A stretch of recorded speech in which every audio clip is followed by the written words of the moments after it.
Alors, on va commencer par le commencement. Vous avez été cofondateur avec Philippe Pascal en 1977 du désormais légendaire Marquis de Sade.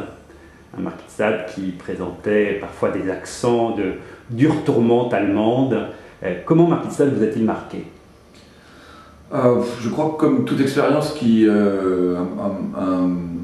un relatif succès et qui arrive assez tôt dans la vie, c'est-à-dire que Marquis de Sade a pris son envol en 1979 et je venais d'avoir 21 ans et forcément l'appréhension qu'on a du monde et de tout un tas de choses est très différente, je me rends compte maintenant à cet âge-là.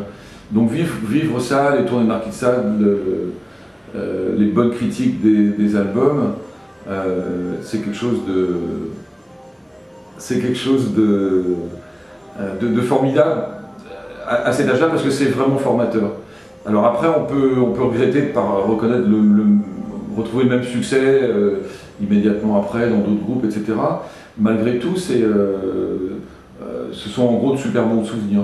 Peut-être aussi parce que la mémoire fait le tri comme souvent, mais c'était vraiment chouette. À propos de succès, quelle a été la réception de I Thought War Was Over de République qui est sorti le 15 mars? Le 6 titres là a eu plutôt des bonnes critiques. Ça a permis d'avoir de la presse. On a eu 2 pages dans Rock & Folk, on a eu un bel article dans Rolling Stone et ça a permis de faire un concert à Paris dans un premier temps au Truskel qui était plein et ensuite au nouveau Casino. Et voilà, ça s'annonçait plutôt bien, sauf qu'à l'intérieur du groupe, des tensions sont apparues rapidement. Mais je crois que les groupes, c'est fait pour ça, c'est-à-dire que un groupe, c'est un catalyseur de beaucoup de choses et c'est aussi un institut de démobilisation par moment parce que chacun veut tirer de son côté et c'est difficile. Et en plus, moi, j'ai essayé là un mélange de générations, donc un chanteur beaucoup plus jeune, batteur, bassiste plus jeune aussi, un guitariste de ma génération. Mais très vite, on sent que on ne vise pas les mêmes objectifs, on n'est pas forcément d'accord sur la couleur musicale. Donc la conclusion a été que j'ai refondé le groupe et je me suis mis au chant. Une idée qui me trottait dans la tête sûrement depuis un moment. En tout cas, voilà, République est réduit à 3, un nouveau batteur, un nouveau bassiste et moi à la guitare et au chant. Donc l'avenir proche sera plus dédié au concert qu'à une nouvelle relive.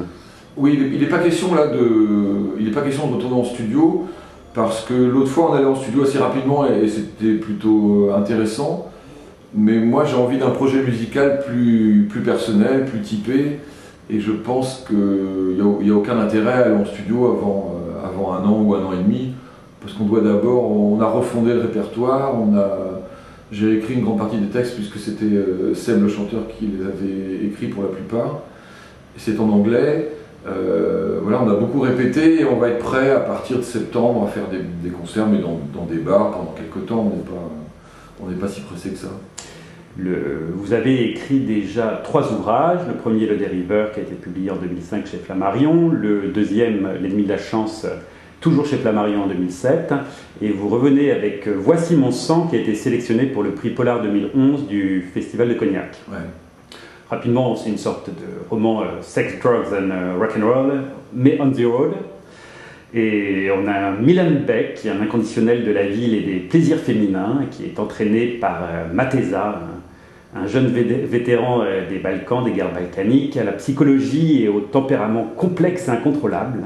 C'est lui qui va entraîner la vie de Milan dans les pas d'un gang turc étranger violent qui va commencer à le chasser. Ouais. Est-ce que vous pouvez nous en lire un passage? Bien sûr. Alors, on en est à... Justement, on aborde une des premières... On fait connaissance avec le mode de soirée qui réunit Milan et Mateza. Et voilà la manière dont il procède, qu'est-ce qu'il recherche exactement. Donc on est au tout début du livre. Dans le taxi qui nous amenait vers une nouvelle petite boîte à la mode balkanique, la Caravane, j'ai repensé aux Turcs et Mateza m'a parlé encore de Sarajevo, de son frère mort au combat à ses côtés, de sa famille décimée. J'ai pensé aussi à mon frère qui était à Londres, riche et influent dans le monde du disque, et qui n'était pas du genre à avoir fait la guerre. L'avenir est au sud, ai-je dit à Mateza qui monologuait sur ce conflit qui l'obsédait. T'en as marre que je te parle de mon pays? Non, non, t'écoutes plus quand je te parle. On n'est pas un peu français maintenant? Je suis né ici, tu sais. Prague, j'y suis allé que pour des enterrements. T'aimes leur musique aux Français? Non, pas trop, tu le sais, c'est un problème pour mon boulot. Leur cinéma, je veux pas voir, enfin pas souvent. Qu'est-ce que tu aimes ici? Les euros, les beaux endroits, les vins. Les femmes? Bien sûr, mais on ne croise pas beaucoup de vraies Françaises en ce moment. À Lyon, il y en avait, à Londres aussi, bizarrement, mais ici, bah oui, là-haut on traîne, il n'y a que des Ukrainiennes, des Russes. Souvent c'est slave, c'est vrai.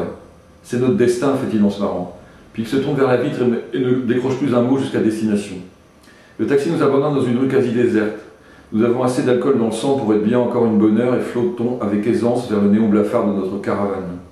Derrière le Judas, les yeux du Cerbère semblent très rapprochés et ses sourcils se rejoignent comme un collier de barbe posé à l'envers. « Bonsoir Matéza » dit le gars après avoir ouvert la porte. Celui-là, Serbe également, a déjà travaillé pour mon ami et sa petite entreprise.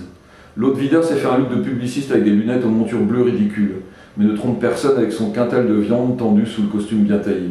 Lui ne sourit pas. Je me souviens que 2 semaines plus tôt, lors de l'inauguration de ce lieu prisé des Slaves de Paris, notre départ a été entaché d'une petite algarade avec des Russes. Rien de grave, un air de fête, une confusion entre nos cavalières ukrainiennes. Vous êtes sûr que ce n'était pas la mienne? Quel trait de vous-même retrouve-t-on dans Milan? Avec les personnages principaux, en tout cas pour ce qui est de mes 3 premiers romans, qui sont écrits à la première personne, il est difficile de dire qu'il n'y a pas des choses autobiographiques. Pour autant, je me trouve autant dans le personnage du héros du dériveur que dans le héros de l'Émile de la Chance, ça se passe à Lisbonne, qui est photographe. Le premier est ancien commando marine, le deuxième est photographe. Les deux aiment les femmes, mais pas de la même manière. Donc chez Milan, je retrouve des choses aussi, mais en l'occurrence, et ce qui permet de mettre de la distance, il travaille dans une maison de disques. Moi j'ai travaillé pour des maisons de disques, mais jamais dans des maisons de disques. Donc j'instaure un peu de distance là, et surtout, il le dit, il a un job super bien payé, mais il l'a parce que son frère fait du bon boulot à Londres dans la musique, et il n'aime pas la musique. Donc là, déjà, j'inscris une vraie distanciation. Après, son amour immodéré des femmes, j'ai dû connaître ça. Et on se rejoint sur certaines choses, mais pas sur tout non plus. Il est quand même beaucoup plus jusqu'au boutiste que je ne puis l'être. À ce propos, à propos de l'amour immodéré des femmes, certains affirment que c'est l'absence de plaisir sexuel qui entraîne une recherche effrénée de partenaires dans l'hypothèse qu'un d'eux pourrait vous combler, ou bien que le comblement final de la satisfaction ne peut avoir lieu que par la possession intégrale de toutes les femmes du monde. Je pencherais plutôt, enfin, pour la deuxième, en ce qui concerne Milan, pour la deuxième option, parce que je crois qu'il prend énormément de plaisir, enfin on le sent à la lecture du livre. Il a ses manies, il a ses tics, mais il respecte beaucoup les femmes, ce qui fait un peu la différence avec son compère Matéza. Et pour le reste, il admet être atteint d'un syndrome casanovien, c'est-à-dire qu'il en veut toujours plus. Mais je pense qu'il est satisfait sexuellement. Il a des accents un peu à la Solers. Peut-être, oui. Dans ce rapport casanovien aux femmes.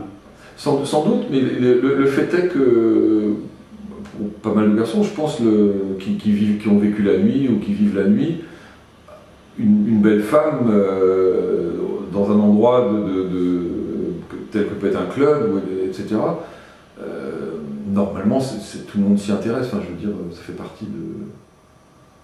fait partie des règles, il me semble, de la nuit en tout cas. Un autre élément qui est présent dans votre roman, et donc je vous pose la question par rapport à cet élément, Franck Darcel, craignez-vous la mort?